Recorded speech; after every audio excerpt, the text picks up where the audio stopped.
नमस्कार प्रिय दर्शकों, स्वागत है आपका हमारे YouTube चैनल का मुख देखना चाहिए या नहीं। मित्रों, स्वागत है एक बार फिर से आप सभी का हमारे YouTube चैनल में। आज का प्रसंग बहुत ही ज्ञानवर्धक एवं महत्वपूर्ण है, तो सीख मिलने वाली है। सुबह उठते ही विधवा स्त्री का मुख देखना चाहिए या नहीं। कुछ लोगों के मन में भय उत्पन्न हो जाता है। किसी पुरुष की पत्नी मर जाए तो सुबह उसका मुख देखा जाए।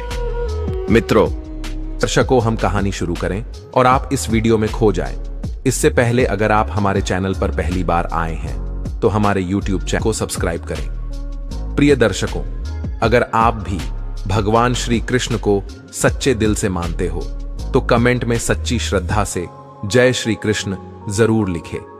दोस्तों, समझना, आज लोगों ने समाज में जो भ्रांतियां उत्पन्न कर रखी हैं, वह शिव महापुराण इस भ्रम को मिटाना चाहता है। जिसकी पत्नी मर गई तो सुबह सुबह उसका मुंह देखना चाहिए या नहीं। अरे भाई, वह तो पुरुष है, उसका मुंह देखने में क्या दिक्कत है। पर तुम्हें क्या मालूम है कि उसकी पत्नी मर गए। अगर वह बिंदी लगता, मंगलसूत्र पहनता, मांग बढ़ता तो समझ में आता कि उसकी पत्नी जिंदा है या मर गई।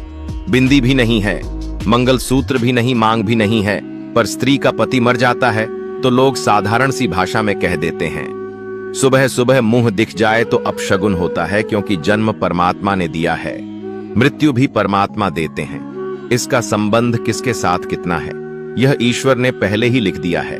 तुम किसी का मुख देख के यह निर्णय नहीं ले सकते हैं गलत है या सही है।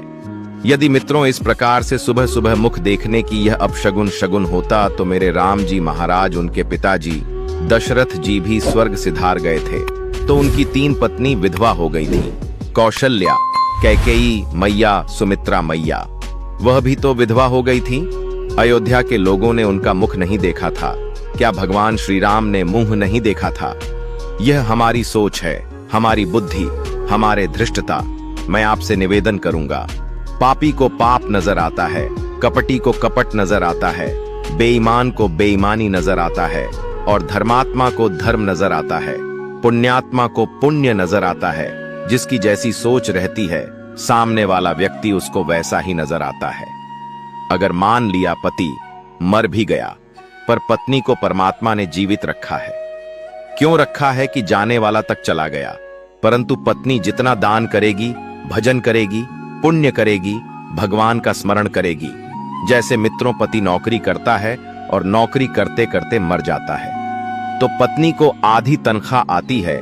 उसी तरीके से पति के जाने के बाद पत्नी को जो पुण्य प्राप्त होता है, जो दान करती है, जो पूर्ण करती है, उसका आधा काटकर उसके पति के खाते में जाता है। और पत्नी के जाने के बाद जो दान पुण्य पति करता है, सेवा सत्कर्म करता है, उसकी पत्नी के खाते में जाता है। आपको सत्कर्म करने के लिए छोड़ा है, दान करने के लिए, भजन करने के लिए। एकादशी का व्रत करो, शिवरात्रि का व्रत करो, भगवान का भजन, उसका पुण्य आधा उसके खाते में जाता है। यदि आप एक लोटा पानी शिव जी को चढ़ाते हैं तो आधा उसके खाते में जाता है। मित्रों, जब दोनों साथ रहते हैं, पति पत्नी दोनों साथ रहते हैं और साथ पूजन करते हैं और पत्नी व्रत करके बैठी रहती है, तब भले खाते में न जाए।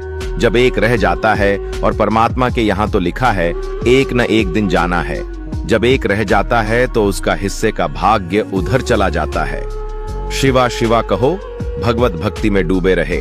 किसी पर आक्षेप लगाना गलत है, यह आपके गुण नहीं है। ऐसा कहाँ लिखा है? कौन कहता है विधवा स्त्री का मुख नहीं देखना चाहिए?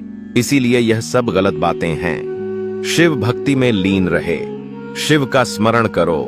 जो लोग कहते हैं कि विधवा स्त्री का मुंह नहीं देखना चाहिए, ऐसे लोग दुनिया में भ्रम फैला रखे हैं। तो इन सब बातों को छोड़कर किसी को ठेस नहीं पहुंचाना चाहिए।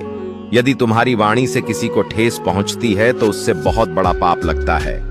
तो मित्रों, यह जानकारी आपको कैसी लगी हमें कमेंट करके जरूर बताएं, जिससे इसी प्रकार की वीडियो हम हर रोज आपके लिए लाते रहें। मित्रों, यदि आपने अभी तक हमारा चैनल सब्सक्राइब नहीं किया है, चैनल को सब्सक्राइब करने की कृपा करें और वीडियो को लाइक करके भक्तों में शेयर कर दें। और भक्त